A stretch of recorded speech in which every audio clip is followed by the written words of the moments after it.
people. Good morning to you. Good morning. You can give Bob a call at 479-1160 or 349-WCCS. That's 349-9227. Ask him your questions about lawns and gardens and all kinds of such things. I wanted to ask you about driveways, gravel driveways, that even through the winter season, they've stayed nice and green. They're not supposed to be.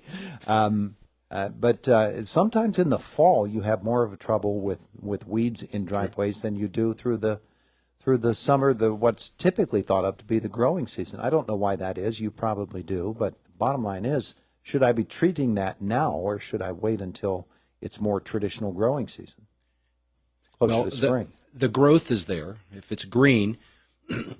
So during the summer months, it can be hot enough and dry enough that it limits the growth, or some of those weeds don't germinate. The seeds might be there, but they're not germinating because conditions aren't right. When we move into the fall, we usually have better conditions. It's cooler. We usually have more moisture. There's a number of what we call winter annuals. That's when they want to germinate in the fall, or they'll even germinate during the winter if it's warm enough. So some of the chickweeds and of course dandelions and there's some other biennial weeds, which are weeds that will grow a plant the first season, so they'll germinate from a seed, grow a plant, and then the following season will flower and reseed themselves again. And then, of course, we have the annuals, like chickweed, and then there's some in the brassica group, which are also winter annuals. They look a lot like a baby broccoli or cauliflower plant might be when they're young. But those always germinate during those winter months, or or during the late winter. And then when we come into spring, they're already there growing, green as can be and enjoying the cooler weather. So should I be treating them now, or should I just wait? So some of those, you could probably burn them down, so you could treat them, because if they're actively growing, then we can treat them. Okay.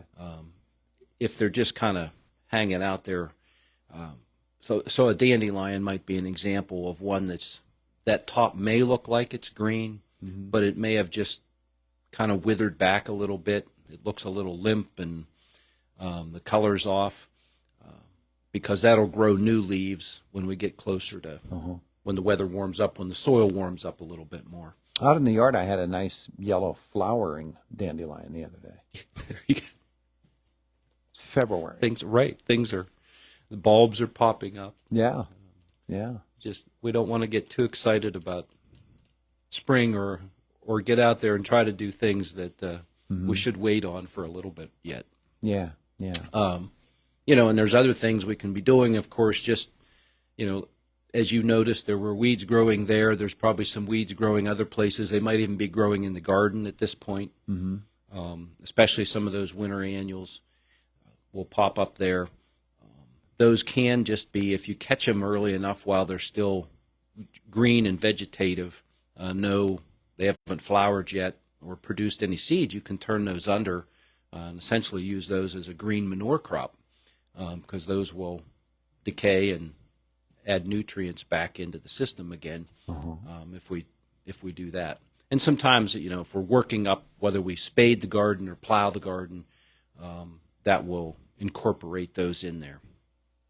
We usually have to take a little more care when you have dandelions, which have that biennial root, so that you can chop that up and they'll still grow a plant.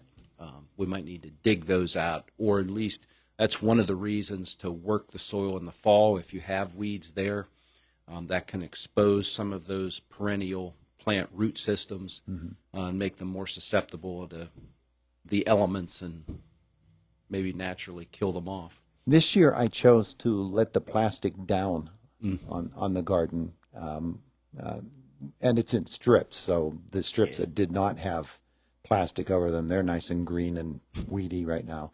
But that section where the plastic covered, when I take that plastic off here in the spring, that's going to be nice and clear for me. At least that much, I'll be that much ahead. That's right. But I didn't do any harm to them by leaving that plastic down, right? To that, No. to that soil? No.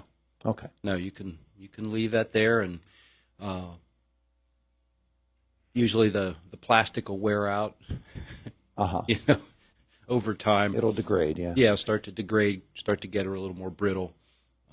But no, that's not going to hurt anything. Now, the only thing you might find is when you take that up, the ground might be drier underneath there. You know, if there were, of course, you have the planting holes. Were there planting holes in there? Were you planting on that, or was that your row middles? No. Okay. No, there were plantings in there. Okay. So you'll get some moisture, you know, rolling off the plastic and into the hole. But when there's, you know, if we're a little short on moisture over the winter, that actually can, you know, when we do get some sunny days, heat that plastic up, dry that soil out underneath there.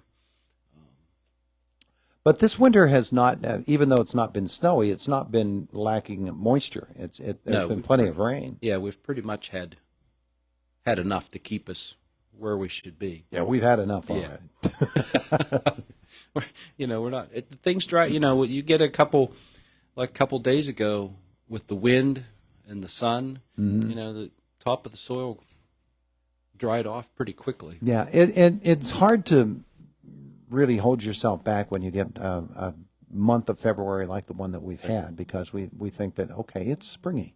Yeah. And we should be out there in springy doing springy things, but we still need to hold off a little bit before we do some of those things. Still need to keep working on the winter chores, and you know, and there's pruning if you have fruit trees. Yeah. Ornamental grasses. Working on the ornamental grasses. I can cut those down right now. Yeah, you can cut those back now.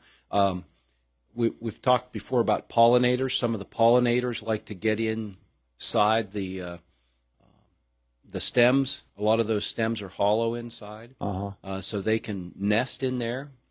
So one of the reasons to leave them there is so that those pollinators have a place to, and they're usually types of solitary bees that would be in there. Yeah. But you can still cut those back. And at this point, we're getting to where usually they start to snap off and they start to blow around, and then they make a mess all over the place. So cutting those back now. But instead of, you can keep those sections, you know, even if you cut them up a little bit, just take and stack that over, you know, near the compost pile or something. That way, if there are pollinators in there, they can still complete their life cycle in those stems, as opposed to throwing that away or burning it, or, you know, burying it, you know, shredding it, and then composting it. Just wait on that until spring comes, and then those pollinators will come out of there and then go on and find a new home. We are going to find more and more of the stink bug population has awakened. We're going to be finding more and more insects around. The birds have started to come around again. I had a beautiful woodpecker that smashed off the window the other day, and laid there for a while before she finally decided to move on. And I'd never seen that particular kind of woodpecker before. I had to look it up. But it was nice to see that. But birds are starting to come around again, and that helps with the whole spreading of seeds as well, doesn't it? Yes, it does. Yeah. They have to eat, and they like to eat seeds, and they'll eat those, and some will get digested well, and others will get spread around to grow new plants somewhere else. I recall asking you last year about thistle seeds that were in the birdseed mix, and whether we were actually spreading out thistle all over the place, because it sure seemed like the thistle plants were all over the yard last year. And that can happen, can't Right. it? Oh, yeah. Between that and the squirrels and just the wind, that can, you know, if it can get in there and blow some of that around, a lot of those seeds are fairly light, so you get some good wind. They can move around that way. Whip it up on us. All right, so we're looking forward to the growing season. It's coming very, very rapidly. Anything folks need to know about sessions coming up? Or There's a lot of them. There's a number of them that are in person and online, and extension.psu.edu.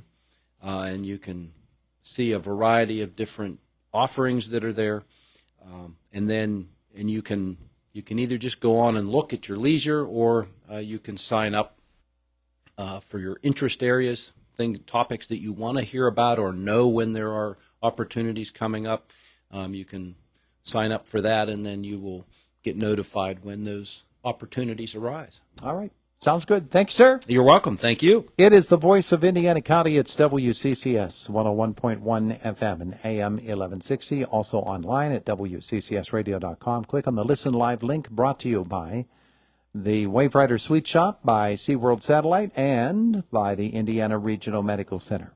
Fox News is up next, and then Josh Whittison in our WCCS newsroom. It's the voice of Indiana County, WCCS. That's the sound